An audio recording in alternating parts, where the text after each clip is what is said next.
Hello students, आज हम पढ़ने वाले हैं रिप्रोडक्शन इन ऑर्गेनिज्म। ये चैप्टर 12th क्लास की फर्स्ट यूनिट का फर्स्ट चैप्टर है। वैसे तो इंट्रोडक्टिव पार्ट है, लेकिन बोर्ड्स के लिए और नीट एस्पायरेंट दोनों के लिए इंपॉर्टेंट है। इसमें से क्वेश्चंस अच्छे बनते हैं, इसे हम डिटेल में पढ़ेंगे। रिप्रोडक्शन क्या है? रिप्रोडक्शन वो प्रोसेस है जिससे ऑर्गेनिज्म अपनी कंटिन्यूटी को इंश्योर करता है, यानी जनरेशन टू जनरेशन अपने आप को कैरी ऑन करने के लिए जो प्रोसेस काम आता है वो रिप्रोडक्शन है। रिप्रोडक्शन लिविंग ऑर्गेनिज्म का कैरेक्टरिस्टिक फीचर है, यानी इस बेसिस पे हम ये डिफरेंशिएट कर सकते हैं कि डेड कौन है और लिविंग कौन है। क्योंकि डेड सेक्सुअल रिप्रोडक्शन नहीं करते, बट लिविंग जो है वो सिर्फ सेक्सुअल रिप्रोडक्शन करते हैं। लेकिन reproduction is not all inclusive defining characteristic feature of living organism. कहने का मतलब हम ये नहीं कह सकते जो रिप्रोडक्शन करता है वही लिविंग है, ये हम नहीं कह सकते। ये हम क्यों नहीं कह सकते? क्योंकि कई ऐसे लिविंग ऑर्गेनिज्म हैं जिनमें रिप्रोडक्शन एबिलिटीज नहीं है। जैसे म्यूल एक हाइब्रिड है और वो रिप्रोडक्शन नहीं करता। वर्कर हनीबी जो कि स्टेराइल फीमेल है वो रिप्रोडक्शन नहीं करती। ह्यूमन पॉपुलेशन में कई ऐसे इनफर्टाइल कपल्स हैं जिनमें रिप्रोडक्शन एबिलिटी नहीं है। तो इसका मतलब ये तो नहीं है कि वो डेड है। इसका मतलब रिप्रोडक्शन लाइफ को डिफाइन नहीं करता है। अब आप ये सोच रहे होंगे कि लाइफ को डिफाइन करने वाले कैरेक्टर्स क्या हुए फिर? तो नीट के लिए आपको 2 पॉइंट्स याद रखने हैं। लाइफ फॉर्म का डिफाइनिंग कैरेक्टर क्या है और लाइफ का डिफाइनिंग कैरेक्टर क्या है। लाइफ फॉर्म का डिफाइनिंग कैरेक्टर है सेल एंड सेलुलर ऑर्गेनाइजेशन, यानी जो सेल है वो लाइफ के फॉर्म को डिफाइन करेगा। सेल से अगर कम कुछ है तो लाइफ के फॉर्म को डिफाइन नहीं करता। जैसे virus is a nucleo protein, वो एक कंप्लीट सेल नहीं है, इसलिए हम होस्ट के बाद उसको डेड बोलते हैं। यानी जो सेल होगा वो लाइफ का फॉर्म होगा। जबकि अगर बात करें लाइफ के लिए या लिविंग ऑर्गेनाइजेशन के लिए बात करें तो consciousness, sensitivity, read and reply की एबिलिटी, उसको हम डिफाइनिंग कैरेक्टर बोलेंगे लाइफ का। रिप्रोडक्शन यूनिट लेवल पे भी होता है, सबसे छोटे लेवल पे भी होता है। यानी सेल अगर नई सेल जनरेट करती है तो वो रिप्रोडक्शन है। इंजर्ड टिश्यू का रिपेयर होता है या रिप्लेसमेंट होता है तो वो भी रिप्रोडक्शन है। और इंडिविजुअल का बनना तो रिप्रोडक्शन है ही। अच्छा, रिप्रोडक्शन के पर्पसेस क्या है? रिप्रोडक्शन के 4 मेन पर्पसेस हैं। एक है लाइफ। लाइफ का मतलब है न्यू ऑर्गेनाइजेशन, न्यू ऑर्गेनिज्म बनाने के लिए, न्यू इंडिविजुअल बनाने के लिए जो प्रोसेस काम आ रहा है वो रिप्रोडक्शन है। Second, continuity of species, generation to generation species को कंटिन्यू करने के लिए या स्पीशी के एग्जिस्टेंस को बनाए रखने के लिए जो प्रोसेस काम आ रहा है वो रिप्रोडक्शन है। पॉपुलेशन ऑर्गेनाइजेशन, यानी एक स्पीशी के इंडिविजुअल ग्रुप को बनाने के लिए जो प्रोसेस काम आ रहा है वो भी रिप्रोडक्शन है। और फोर्थ पॉइंट इज वेरिएशंस, उसके लिए भी रिप्रोडक्शन जरूरी है। वेरिएशंस क्या है? वेरिएशन जेनेटिकल लेवल पर है, जिसमें cell to cell, individual to individual या मेंबर्स ऑफ स्पीशी के बीच में जो डिफरेंसेस हैं, जेनेटिकल डिफरेंसेस हैं, उसका बेस वेरिएशंस है। तो ये रिप्रोडक्शन से कैसे आता है? जब रिप्रोडक्शन होता है तो उनमें मियोसिस होता है। मियोसिस में क्रॉसिंग ओवर होता है, जो हम 11th क्लास में पढ़ते हैं। और क्रॉसिंग ओवर में क्रोमोसोम के सेगमेंट्स का एक्सचेंज होता है, जिससे न्यू जेनेटिकल कॉम्बिनेशंस बनते हैं। और वो न्यू जेनेटिकल कॉम्बिनेशन वेरिएशंस हैं जो रॉ मटेरियल प्रोवाइड करते हैं इवोल्यूशन के लिए। यानी अगर अर्थ पे न्यू स्पीशी इवॉल्व करनी है तो उसके लिए वेरिएशंस रिक्वायर्ड है। वैसे तो वेरिएशन म्यूटेशन से भी आते हैं, लेकिन रिप्रोडक्शन कंटिन्यूअस वेरिएशंस के लिए जरूरी है। क्या रिप्रोडक्शन को फैक्टर्स अफेक्ट करते हैं क्या? तो बिल्कुल, हम यहाँ पे 3 फैक्टर्स की बात करेंगे जो रिप्रोडक्शन को अफेक्ट करते हैं। जैसे first factor is habitat, second is internal physiology, और थर्ड फैक्टर को हमने डाल दिया अदर कैटेगरी में, यानी अदर फैक्टर्स। अदर फैक्टर्स में हम लिख सकते हैं पैरासाइट्स एंड सेकंड पैथोजेंस। ये 3 फैक्टर्स हैं जो रिप्रोडक्शन को अफेक्ट करेंगे। हैबिटेट की बात करते हैं तो ऑर्गेनिज्म कैसे एनवायरनमेंट में रहता है, एक्वेटिक है, टेरेस्ट्रियल है। जैसे एम्फीबियन है, अगर वो लैंड पे रह रहा है तो उसका रिप्रोडक्शन लैंड पे पॉसिबल नहीं है, उसको फर्टिलाइजेशन के लिए वाटर में जाना पड़ेगा तब रिप्रोडक्शन पॉसिबल है। इसका मतलब हैबिटेट अफेक्ट करता है। वेदर की कंडीशन क्या है, उस हैबिटेट में मेट्स अवेलेबल है या नहीं है, यानी हैबिटेट रिप्रोडक्शन को अफेक्ट करेगा। इंटरनल फिजियोलॉजी की बात करें तो बॉडी में सेक्स ऑर्गन्स है या नहीं है, वो एक्टिव है या नहीं है, और उसको कंट्रोल करने वाले हार्मोन्स अवेलेबल हैं या नहीं है, वो भी रिप्रोडक्शन को अफेक्ट करता है। जैसे आप लोगों ने पढ़ा होगा testosterone, estrogen, progesterone, FSH, LH, ये वो हार्मोन्स हैं जो कहीं ना कहीं रिप्रोडक्शन को, फर्टिलाइजेशन को अफेक्ट करते हैं। अदर फैक्टर्स की बात करें तो पैरासाइट्स एंड पैथोजेंस। पैरासाइट्स की बात करें तो इंटरनल जो पैरासाइट्स होते हैं जो बॉडी के अंदर रहते हैं, वो क्या करते हैं, हॉस्ट की रिप्रोडक्शन एबिलिटी को वीक बनाकर उनकी पॉपुलेशन डेंसिटी को कम कर देते हैं, डिक्रीज कर देते हैं। ये हम पढ़ते हैं, ये नीट के लिए बहुत इंपॉर्टेंट पॉइंट है। फिर बताता हूं मैं। इंटरनल पैरासाइट जो बॉडी के अंदर रहते हैं वो कहीं ना कहीं हॉस्ट की रिप्रोडक्शन एबिलिटी को वीक करके पॉपुलेशन डेंसिटी को डिक्रीज कर देते हैं।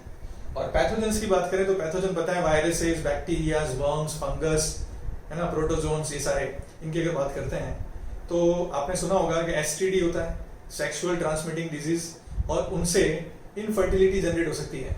यानी पैथोजन एसटीडी कॉज करके किसी भी ऑर्गेनिज्म को इनफर्टाइल बना सकता है, यानी ये भी फर्टिलाइजेशन को, रिप्रोडक्शन को अफेक्ट करते हैं।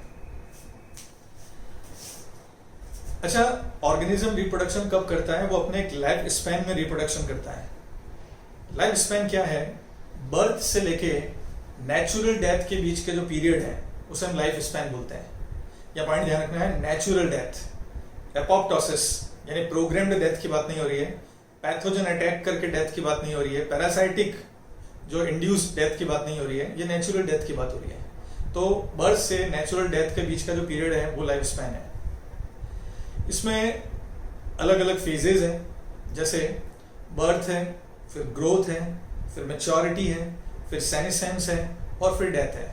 तो इसमें मैच्योरिटी वाला जो फेज है उसको हम रिप्रोडक्टिव फेज बोलते हैं।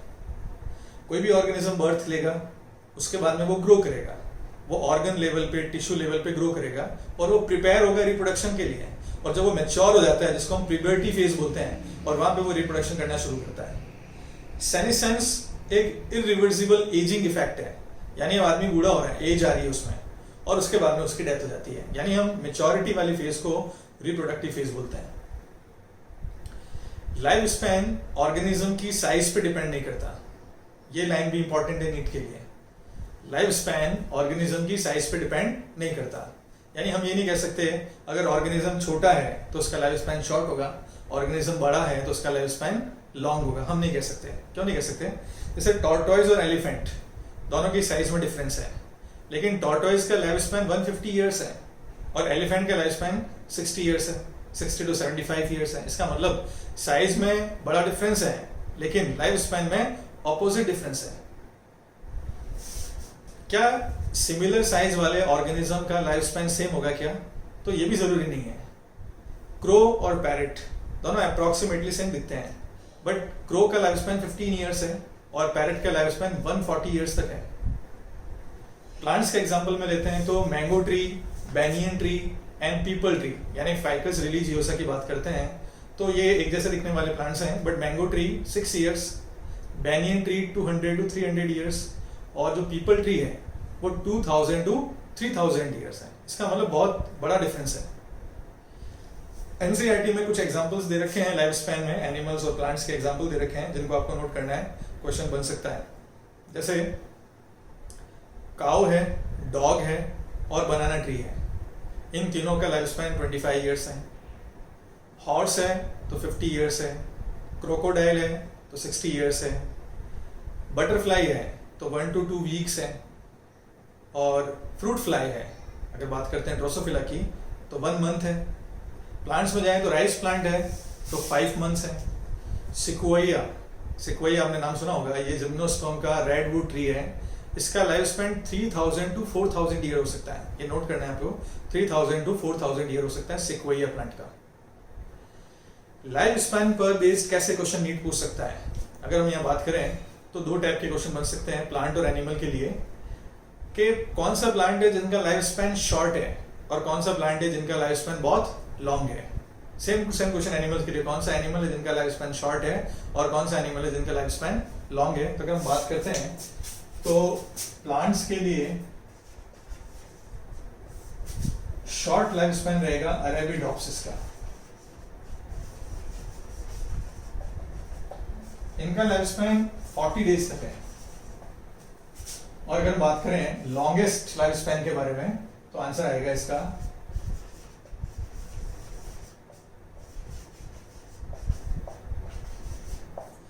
Bristlecone pine. इसको हम क्या बोलते हैं?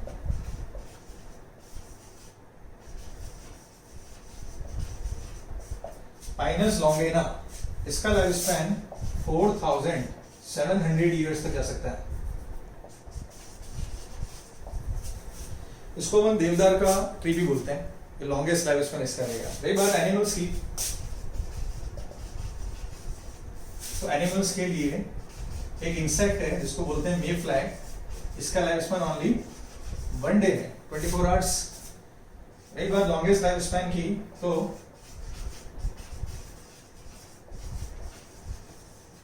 बो हेड वेल है, आर्कटिक वेल है, इसका लाइफ स्पैन अप्रोक्सीमेटली 200 या 211 ईयर्स तक रिकॉर्ड किया हुआ है। यानी आपको याद रखना है, वापस बात करते हैं तो प्लांट्स में शॉर्टेस्ट लाइफ स्पैन किसका रहेगा? अरेबिडोप्सिस का 40 डेज ओनली।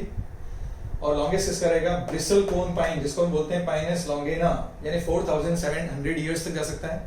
एनिमल्स में मे फ्लाई ओनली 1 डे। और एक बात बो हेड वेल, बो हेड का मतलब होता है जिसका हेड टेपर्ड है, नीचे की तरफ झुका हुआ है, उसकी बात करते हैं तो अप्रोक्सीमेटली 200 to 211 ईयर्स ये लॉन्गेस्ट रहेगा। अब हम बात करते हैं रिप्रोडक्शन के बेसिक फीचर्स क्या है, यानी कैसे रिप्रोडक्शन प्रोसेस में आता है, उसके बेसिक फीचर्स की बात करें तो सबसे पहला स्टेप रहेगा डीएनए रेप्लिकेशन। क्योंकि डीएनए सेल को कंट्रोल करने वाला है, तो नया सेल अगर बनाना है तो उसके लिए डीएनए जरूरी है। तो सबसे पहला स्टेप किया जाएगा डीएनए का रेप्लिकेशन। डीएनए रेप्लिकेशन करने के बाद सेल डिवीजन होगा, ये सेकंड स्टेप रहेगा सेल डिवीजन। यहाँ डिवीजन 2 टाइप के हैं, माइटोसिस एंड मियोसिस। और आपको ये ध्यान रखना है, जो एसेक्सुअल रिप्रोडक्शन करते हैं उनमें मियोसिस नहीं होगा, और जो सेक्सुअल रिप्रोडक्शन करते हैं उनमें माइटोसिस और मियोसिस दोनों होगा।